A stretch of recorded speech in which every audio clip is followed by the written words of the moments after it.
Item number 11, Yuba City. Mayor, before you go on, so will they have the opportunity to be trained like the other commissioners on the Brown Act and all those other trainings that we've done in the past? That's affirmative, yes. Okay, just wanted to confirm that. There's definitely an onboarding process. Thank you. Item 11, Yuba City's 12 growth policies, Resolution 05-049, be presented by our Development Services Director, Ben Moody. All right, so good evening, Mayor, members of the council. So the item before you tonight is really in regards to considering the update of the city's 2005-12 growth policies. And so there's some history to the growth policies. At a high level is back in 2004, the city had a comprehensive update to the general plan. And with that, there was strong developer interest and growth. There was rapid population growth happening in the city. And with that new general plan implementation, there was workshops that were conducted to establish these growth policies that were put in place to put a check on growth, to make sure they were implementing the infrastructure, paying their way, and going in a orderly manner. And so since 2005, a lot of time has passed. We've had the Great Recession, and we've struggled with growth for the last decade. Really, we've been on average maybe 30 to 50 homes, single family homes a year for the last decade plus. And so with this, when looking back in December 2019, the council had a special workshop to look at development, and there was a high-level review of the impact fees and then also of the growth policies at that time. Out of that meeting came the Development Impact Fee Ad Hoc Committee that specifically worked over the last year that specifically looked at development impact fees. But out of that, there was a lot of information that came out regarding hurdles for development, what's causing this, what's keeping the city from jump-starting like a lot of the other areas around the region. And so out of that, there was some relevancy of the growth policies. And then also at our workshop, there was information that came out that said, are they really relevant anymore? Are we duplicating efforts that now that 16 plus years have passed? Am I doing my math right? I'm worried about my math right now.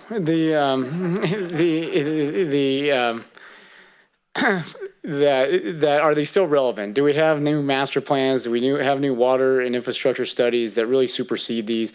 Are they really a benefit or are they a hindrance? And so with that, there's a quick snapshot of the different policies there at a high level with this. There's policies regarding the school Melrose fee, affordable housing, drainage, development agreements, residential design, sewer and water fees, annexation, roadways, impact fees, levy fee, community facilities, district requirement, community design, and city services outside the sphere.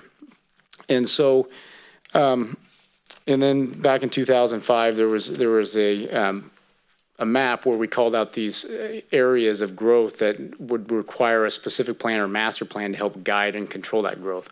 And since that time, you could see now, even with this map, it doesn't include the Bogue Stewart master plan area that we recently adopted. And so it's time for an update in staff's opinion. And with that, the mayor recently at the last February 16th meeting also requested that the council consider an update and review for that. And so the item before you really is, I could go into details that we're happy to go into each one, showing some of the issues from the affordable housing policies, what's changed since 2005, and what SACOG region and new RENA numbers and our new housing element updates, drainage policies where we've done new drainage master plan studies with the county, and they've implemented guiding policies. So it goes on and on about development agreements, as whether that is applicable to state law and at what level it's required. And so it's really time that we get into the weeds with these growth policies and find out how to bring them up to relevancy or cut the ones out that we don't need.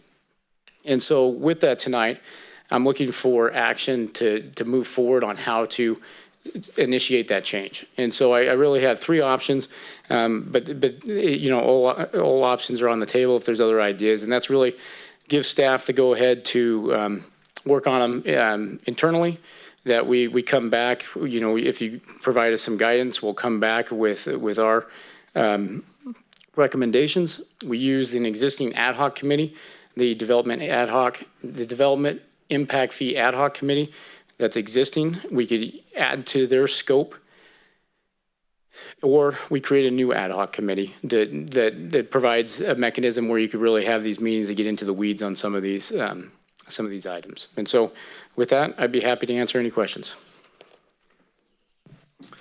Thank you, Mr. Moody, and thanks for the report. The reality of why these growth policies are important to the city of Yuba City is because, as Mr. Moody mentioned, these were last reviewed in 2005, and there has been a lot of changes since 2005. A lot of these questions have been raised through the Development Impact Fee Committee, ad hoc committee that the Vice Mayor and I have been sitting on. So this isn't just a compilation of ideas from the Vice Mayor and myself. It's actually a group request. The ad hoc committee, in addition to Vice Mayor and myself, has representatives from builders, developers, real estate, finance, anything that has to do with commercial and residential growth. And so the idea here is to take a look. I'll tell you what my option is, but I'd prefer to let the council go ahead and have any questions or comments that you may address directly to them.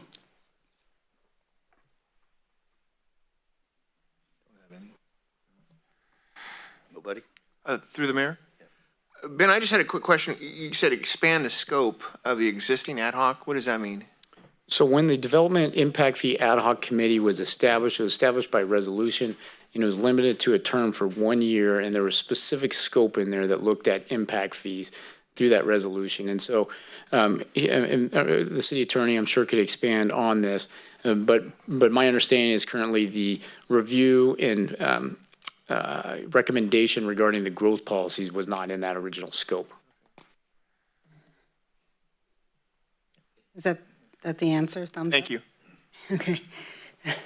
So how was the, through the mayor, how was the original growth policies developed in 2005, or actually what, 2004 maybe? So That process. So I started with the city in 2006. In 2000, it looks from the records that early 2005 there was workshops. So there must have been some stuff in the works in 2004 for sure. That, but I think it was in January and February of 2005, they went to the Planning Commission, and then brought it back to the council in February of 2005 to adopt the growth policies. And so there was 2 study sessions basically where they worked through these study sessions at the Planning Commission level, and then brought it to the City Council for approval. Okay. So you're proposing either one is have the city, our staff, executive team work on it, to a new resolution would need to be added to expand the existing Development Impact Fees Committee or ad hoc, because it's very focused, the resolution that or we could do something of a hybrid of those things, workshops, allow the community to really have a discussion in that. I mean, when we're talking about 12 growth policies, I think, the ad hoc committee has so much already with the impact development fees, and that process has taken over a year.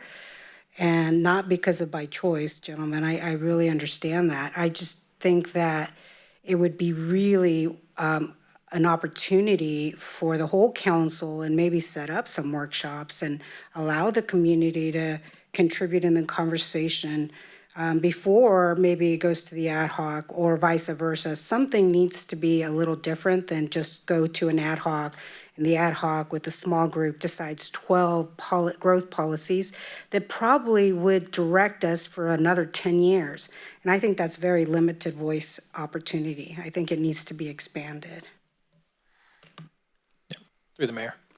As part of the ad hoc committee and seeing how this all interrelates and winds through, Councilwoman, you're correct as far as expanding, but I see a different path getting there, because it really needs to start with the staff because you have all the legal changes that has come about in the last 16 years. We need to get that all basically fixed. Then I would see it potentially running through the ad hoc committee to get a little bit more refined input there from all the people that we have setting on that relate to basically every facet of development, because we've got from builders to lenders to real estate agents to the council. And then out of that, take those ideas, and then by all means, let's open it up to the public and get some public input. But we have to do our homework first and our cleanup first, not reverse that.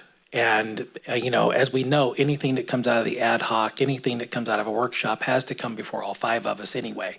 So we walk it through the natural progression, get the legal side cleaned up, work it through a small group discussion that has that focus on that area, and then bring all of that out to the public and have a bigger discussion. No, I don't disagree with you on that, because talking to, developers and individuals that want to expand or retain businesses, there's been multiple changes in the laws, in particular when we're talking about levees or we're talking about floods, but there's 12 different items, and 12 items, in my point of view, do not all tie into developmental impact fees.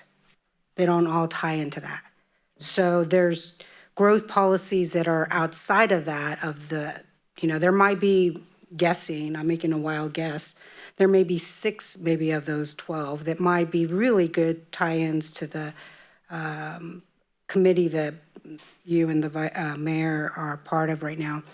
I think it's good to look at all the legal pieces, clean that up, and then maybe bring it back to the council for review, make sure that we understand what those changes are in the policy, and then we can relook at it again to not have to drag it out for a year or 2 years, because it's taken, it takes time, and we can really probably move this along quicker, in particular as we develop our priorities that we're going to be relooking at here in the near future. And I think all of that really complements and ties into each other. The priorities of where we're heading as a city, all of us together, these growth policies, how are we going to grow, perhaps maybe in the next 5, 10, 15 years, and then the existing developmental impact fees that are currently going to impact any particular type of development, residential, commercial, what have you.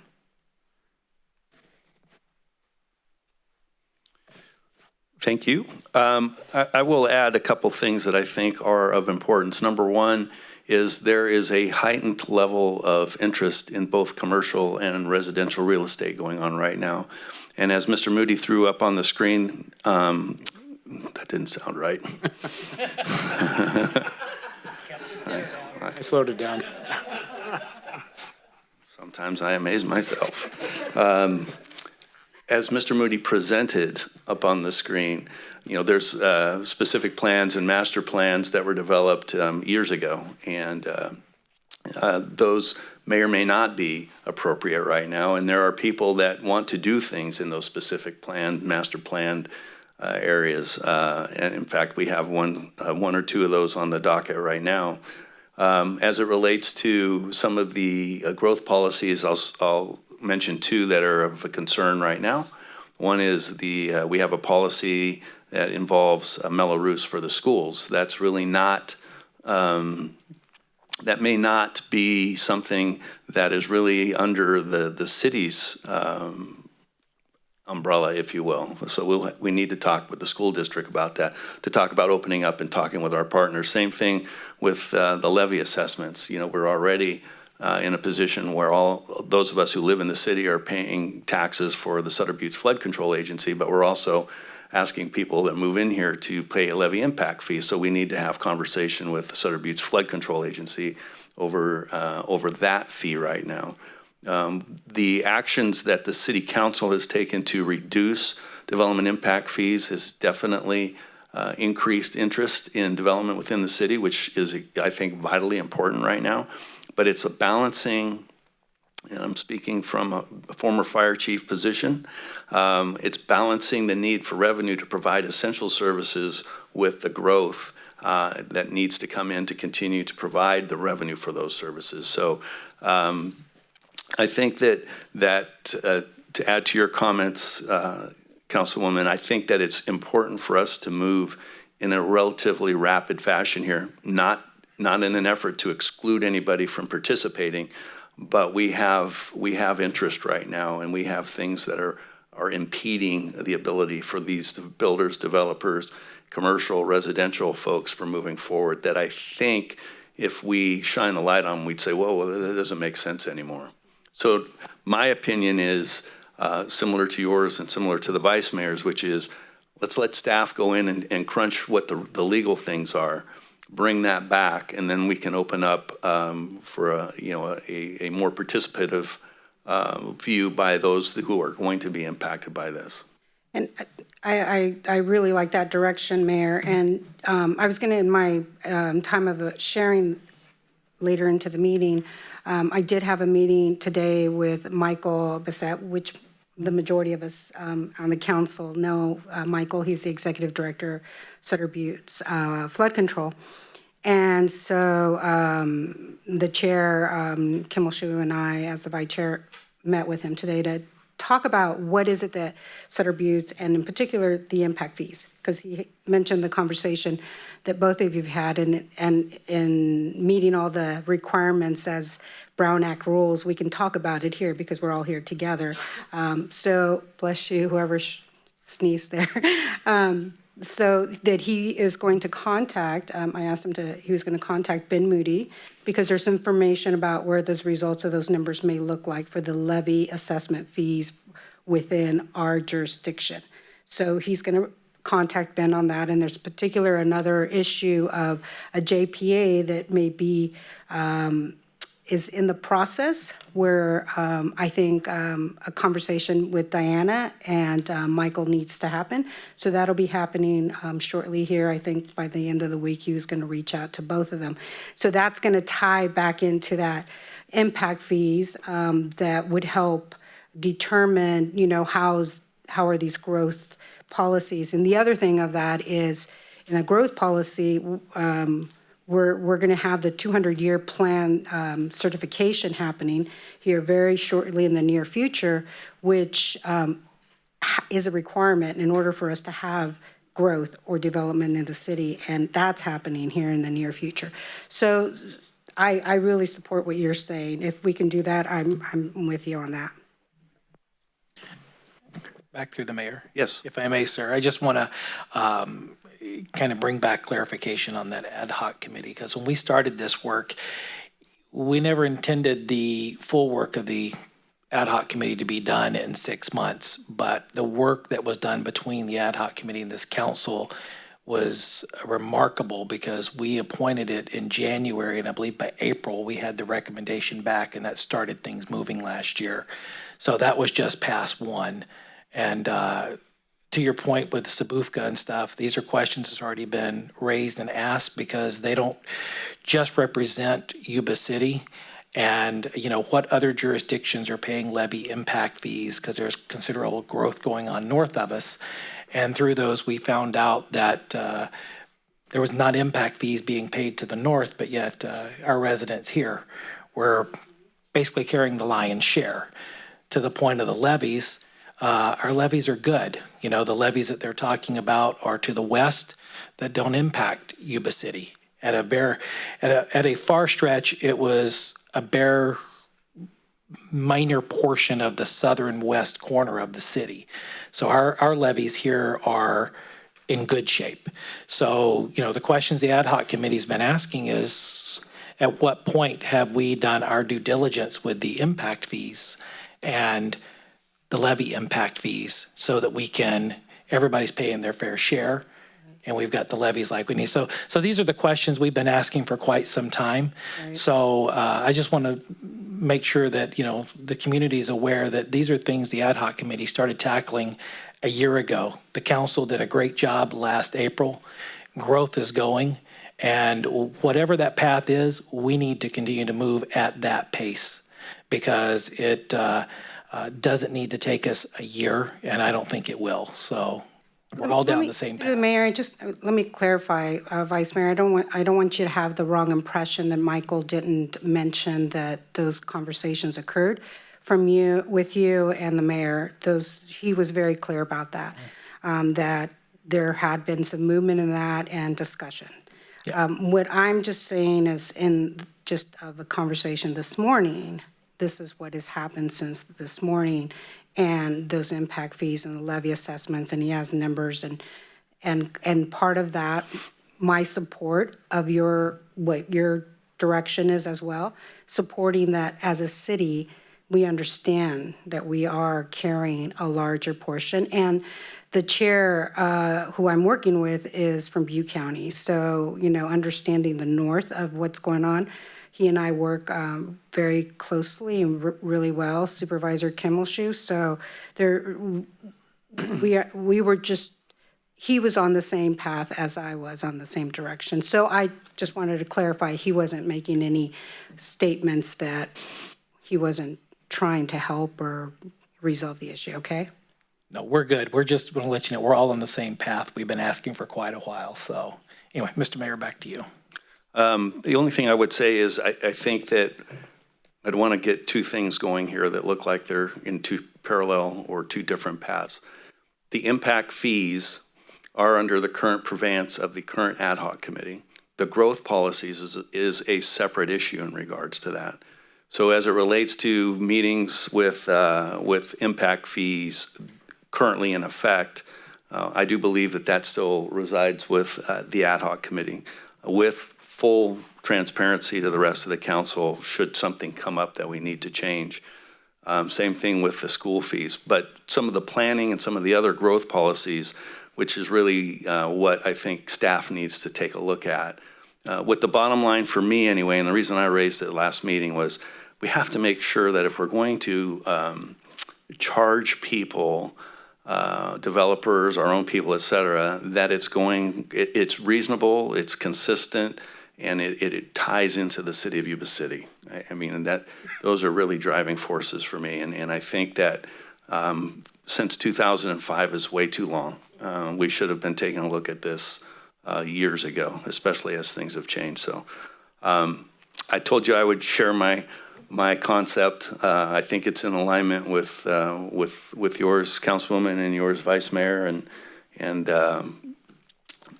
I believe it's option one, Mr. Moody. The action is to provide direction to the staff as how to proceed with reviewing and updating the city's growth policies. Have we given you enough info? I'm counting 3. So yeah. I see. All right. I see 5 heads nodding. 5 is 9. Yes. All right. Thank you. Through the mayor. Okay. Through the mayor. Prior to us taking official action, would you like to give the public an opportunity to speak on this I item? would love to give the public an opportunity to weigh in on this. Sierra, do we have any public comment? No public comment. Okay. Okay, Ms. Elphick.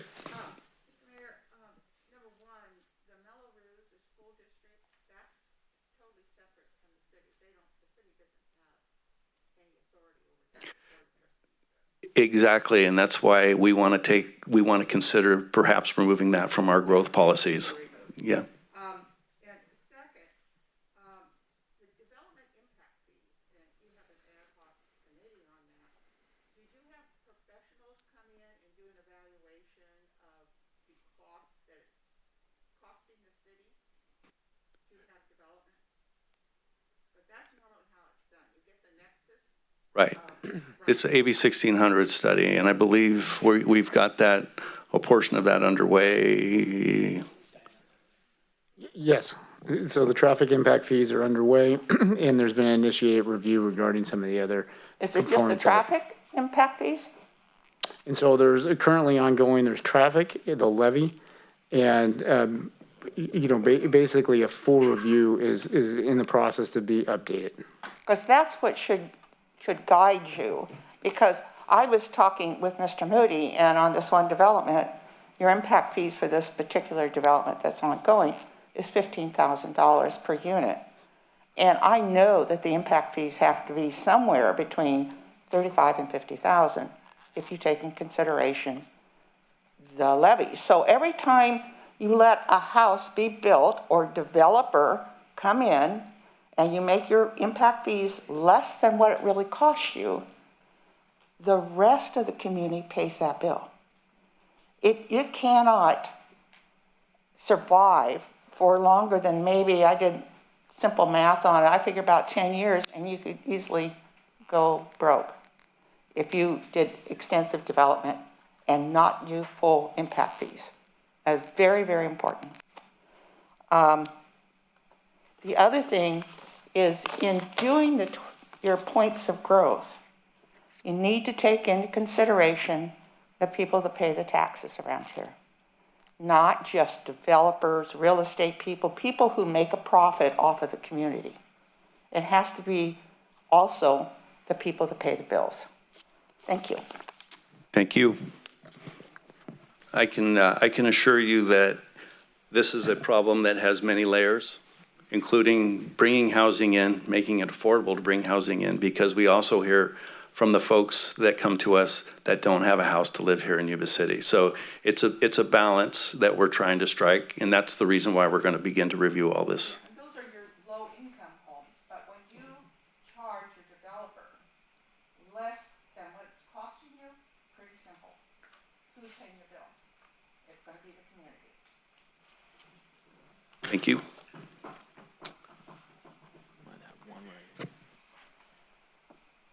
He's heading to the bathroom or to the mic? I don't know. My name's Mike Smith. Is this on? Yes, sir. Just question, how do you get on the ad hoc committee or whatever it is? I mean, it's all developers and it's all people that are wanting to make a profit on the city or whatever. And as far as a citizen, you know, I think that voice needs to be heard also on that committee. We would take that under advisement. I think that's not a bad thing. The people that we chose to be on the ad hoc committee, I believe they are fair-minded individuals who are not just looking to make a buck. They represent our community as well. They live here, they work here, they have families here. But I think we can consider a public member. Thank you. You're welcome. I'm assuming you'd be interested. I got a few volunteers. Okay.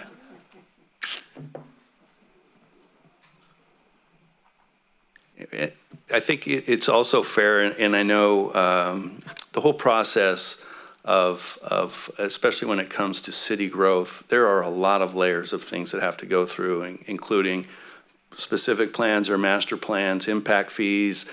If we're actually growing the city, it's got to go through LAFCO, which has municipal service reviews and the ability to serve. So I would hope that people aren't thinking, oh my goodness, Yuba City's just opening the door and everybody can rush in. I know what happened last time we did that. I was here. So, okay. Any comments from the public? Thank you, Mr. Moody. Sorry about that. No public comment. Okay.